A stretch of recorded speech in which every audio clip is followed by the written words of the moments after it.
In Anchor colon word, দেখুন in Anchor colon কার, তাহলে যেই সব কার এনকোর করে যেই ধরনের ইউআরএল গুলা আছে সেই ধরনের ইউআরএল গুলা চলে এসছে। আপনারা বিষয়টা প্র্যাকটিস করলে বুঝতে পারবেন। আচ্ছা, এরপর হচ্ছে লাইক, হ্যাঁ আমি গুগলে যাচ্ছি, 18 নম্বর, লাইক কোলন www.informationbd.com। এখন দেখুন এই যে ওয়েবসাইটটা www.informationbd.com, এখন এইরকম নামে আরো অনেক ওয়েবসাইট থাকতে পারে, যেমন informationbd.org, informationbd.com.vd। ওকে, তো এই যে এই সিমিলার ওয়েবসাইট আর কি কি আছে সেটা আমাকে খুঁজে দিবে।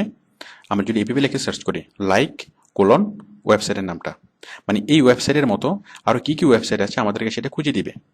আপনি সেটা গুগলে সার্চ করে দেখতে পারেন, মানে informationbd.org অথবা informationbd.com.vd এরকম। তারপর হচ্ছে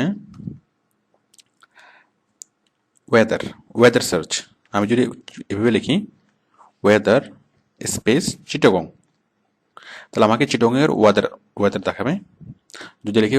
যদি লিখে ওয়েদার স্পেস ঢাকা, তাহলে ঢাকার ওয়েদার দেখাবে। বিষয়টা দেখুন, ওয়েদার স্পেস চিটাগং, আজকে চিটাগংয়ের তাপমাত্রা কত, বৃষ্টিপাতের সম্ভাবনা কেমন, সবগুলো আমাকে দেখাবে। তাপমাত্রা হচ্ছে 24 ডিগ্রি সেন্টিগ্রেড এই মুহূর্তে, ক্লাউডি, বৃষ্টি হচ্ছে, দেখতে পাচ্ছেন।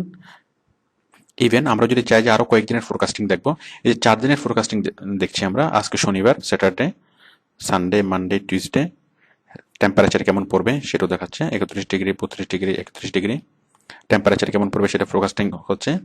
এরপর যদি আপনি আরো দেখতে চান, সাপোজ এখানে 4 দিনের ফোরকাস্টিং আছে, শনি, রবি, সোম, মঙ্গলবার পর্যন্ত, বাট আপনি যদি চান আরো 10 দিনের ফোরকাস্টিং দেখবেন, তাহলে আপনি এখানে ক্লিক করবেন, দ্য ওয়েদার চ্যানেল, তাহলে আপনি আরো 10 দিনের ওয়েদার ফোরকাস্টিং দেখবেন।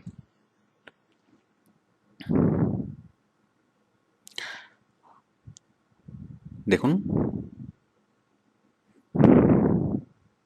এই যে Monday, Tuesday, Wednesday, Friday, Saturday, একদম জুনের 25 তারিখ পর্যন্ত। আজকে হচ্ছে জুনের 16 তারিখ, তো বুঝতেই পারছেন। এবং যদি আপনি ডিটেলসে যান তাহলে ডিটেলসে আরও দেখবেন, আপনারা একটু ক্লিক করে দেখবেন। এছাড়াও আপনি যে 10 ডে, আপনি মান্থলি ফোরকাস্টিংও দেখতে পাবেন। আরেকটা মজার বিষয় দেখুন, ম্যাপ। আমরা সাধারণত আকাশের দিকে তাকালেই আমরা মেঘ দেখি, এই কোথায় মেঘ হচ্ছে অথবা কোথায়, মানে আকাশের দিকে তাকালে আমরা মেঘ দেখি, বাট আমরা যদি আমাদের সাথে যখন গুগল আছে, আমাদের আকাশের দিকে তাকানোর দরকার নাই। চিটংয়ের উপরে মেঘ আছে কিনা সেটা আমি গুগলেই দেখব, অথবা এখানে বৃষ্টি হওয়ার সম্ভাবনা আছে কিনা, অথবা মেঘ কোন দিক থেকে আসছে। দেখুন ম্যাপ আসছে, এই যে ম্যাপ,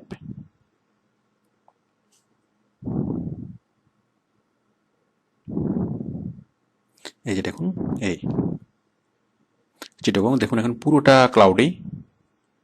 এই যে চিটাগংয়ের উপর দিয়ে এই মুহূর্তে মেঘ নেই, বাট কালকে পরশুরের পরের দিন বৃষ্টি হওয়ার সম্ভাবনা অনেক বেশি। দেখুন পুরা এলাকা জুড়ে মেঘ, কলকাতার উপরে মেঘ, কলকাতা তো বৃষ্টি হচ্ছে। তারপর এই যে যত জায়গায় বৃষ্টি হচ্ছে আমরা ম্যাপ দেখলে আমরা সবকিছু আমরা দেখতে পাচ্ছি। তো সারা পৃথিবীতে আপনি দেখতে পাবেন সারা পৃথিবীর কোন কোন জায়গায় বৃষ্টি হচ্ছে, আপনি গুগল ম্যাপ দেখে খুব সহজে বুঝতে পারবেন। বিষয়টি আসলে খুব মজার।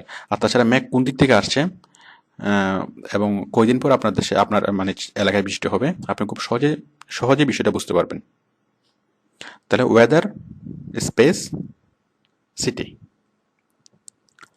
ওকে, এখন হচ্ছে শব্দের অর্থ জানতে, এই বিষয়টা আপনাদের অনেক কাজে লাগবে। শব্দের অর্থ জানার জন্য 20 আমরা লিখব define colon word, define. Suppose আমি চাচ্ছি আমি ব্যাকে যাই, ডিফাইন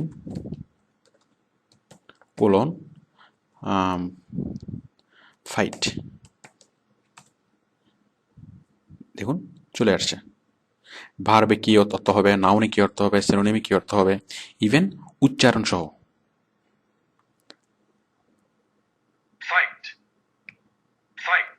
বুঝতেই পারছেন। তো যে কোনো ওয়ার্ড আপনি খুব সহজে এখান থেকে ডিফাইন কোলন ওয়ার্ড খুব সহজে আপনি মানে যে কোনো ওয়ার্ডের মিনিং খুঁজে বের করতে পারবেন, English to English meaning as well as synonym, মানে সিনোনিম সহ ওয়ার্ড মানে খুঁজে বের করতে পারবেন, এবং উচ্চারণ সহ। যদি কখনো আপনার কোনো ওয়ার্ডের উচ্চারণ নিয়ে কোনো প্রবলেম হয়, অথবা উচ্চারণ কোনটা সঠিক উচ্চারণ সেটা যদি আপনার বুঝতে হয়,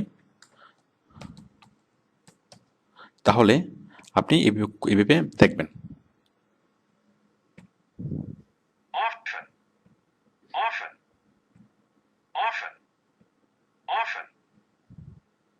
ওকে,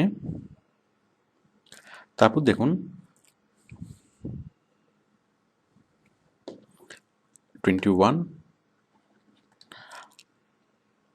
কনভার্ট মেজারমেন্ট, কনভার্ট করা, কনভার্টার। আমরা যে কোনো মেজারমেন্ট আমরা কনভার্ট করতে পারি। Suppose 15 stone in kilos, 15 stone in kilos মানে 15 টন ইন কিলোস। আমি স্টোন লিখলাম, আচ্ছা আমি সহজ করে লিখে টন লিখি। 15 টন সমান কত কিলোগ্রাম। দেখুন আমরা জাস্ট গুগলে সার্চ করে লিখব 15 ton, 15 ton in kilos, in kg, kg লিখি 15 টন ইন কেজি। দেখুন এই করার আগে চলে এসছে, আমরা সার্চ করছি। দেখুন 15 টন সমান কত কিলোগ্রাম। তো যে কোনো কনভার্টার আপনি যে কোনো মেজারমেন্ট থেকে যে কোনো মেজারমেন্টে কনভার্ট করতে আপনি পারেন। এবার আপনি দেখুন কারেন্সি কনভার্টার, আপনি চাচ্ছেন $25 সমান কত টাকা, তাহলে $25, $25 ইন টাকা। দেখুন চলে এসছে, এই যে $25 সমান কত টাকা, এই এখানে দেখবেন, এই যে দেখুন এত এত টাকা, এত রুপি, এত টাকা। এই যে বিডিটি টাকা কত, আপনি এখানে ক্লিক করলে দেখবেন, নিচে একটু দেখবেন টেম্পারেচার কনভার্টার। দেখুন আপনি যদি লেখেন যে 98 degree, 98 degree Fahrenheit to Celsius, 98 degree F to Celsius কত হয়, 98 ডিগ্রি ফারেনহাইট সমান কত সেলসিয়াস, আপনি এখানে দেখবেন এই যে 37 ডিগ্রি সেলসিয়াস। বুঝতেই পারছেন, Google is a best converter. আচ্ছা এবার দেখুন রোমান শব্দ 22 রোমান, রোমান ওয়ার্ড আমরা ছোটবেলায় পড়েছিলাম রোমান শব্দ, এখন ভুলে গেছি। তো আপনি চাইলে যে কোনো ওয়ার্ড শব্দকে রোমান শব্দ আপনি লিখতে পারবেন। আমরা 1 থেকে 10 পর্যন্ত জানি, বাট আপনাকে বললো যে 1946 এটাকে রোমান শব্দ লেখার জন্য, তাহলে আপনি কি লিখবেন, সরি রোমান নাম্বারে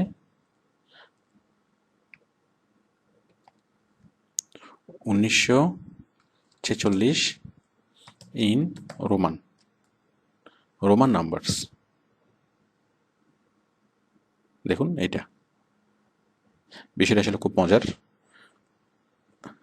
এরপর হচ্ছে টাইম 23, আপনি পৃথিবীর যে কোনো দেশের টাইম আপনি জানতে পারেন, টাইম স্পেস সিটি, যে কোনো সিটি, যেমন Time Space Dhaka, Time Space Chittagong, Time Space New York, খুব সহজে আপনি জানতে পারবেন। সাপোজ এই মুহূর্তে নিউ ইয়র্কের টাইম কত, টাইম স্পেস নিউ ইয়র্ক,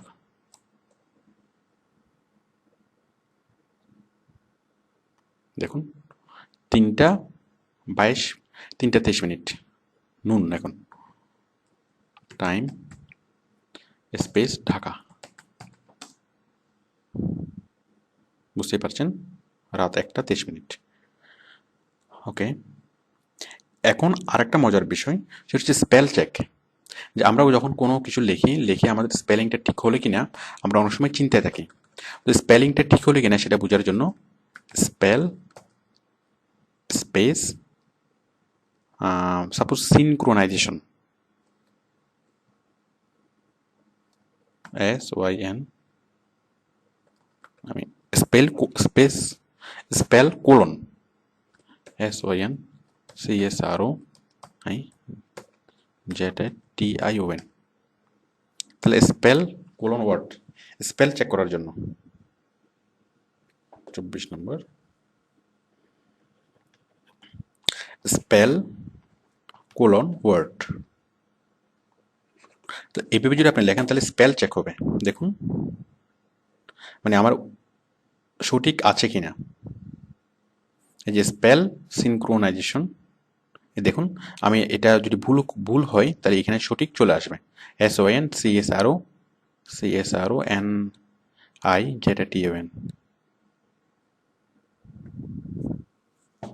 মানে সঠিকটা চলে আসবে।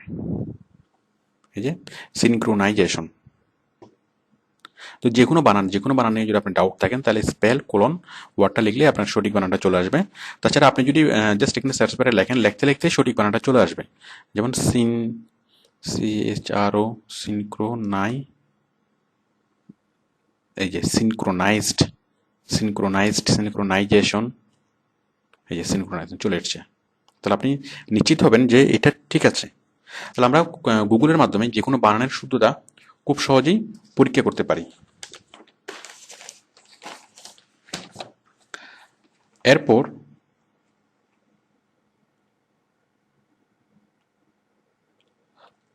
মোটামুটি এগুলোই। তো আশা করি এই যে আমরা 24টা যে সার্চের ওয়ে দেখালাম এগুলো আপনারা ভালোভাবে প্র্যাকটিস করবেন। এগুলো শুধু এসইওর কাজের জন্য নয়, শুধু ওয়েব রিসার্চের কাজের জন্য নয়, বরং আপনার বাস্তব জীবনে অনেক অনেক ক্ষেত্রে কাজে লাগবে। মানে আপনি আউটসোর্সিং না করলেও আপনার এই জিনিসগুলো অনেক অনেক কাজে লাগবে। তো আশা করি আপনারা বিষয়গুলো মনোযোগ দিয়ে প্র্যাকটিস করবেন। ওকে, থ্যাংক ইউ।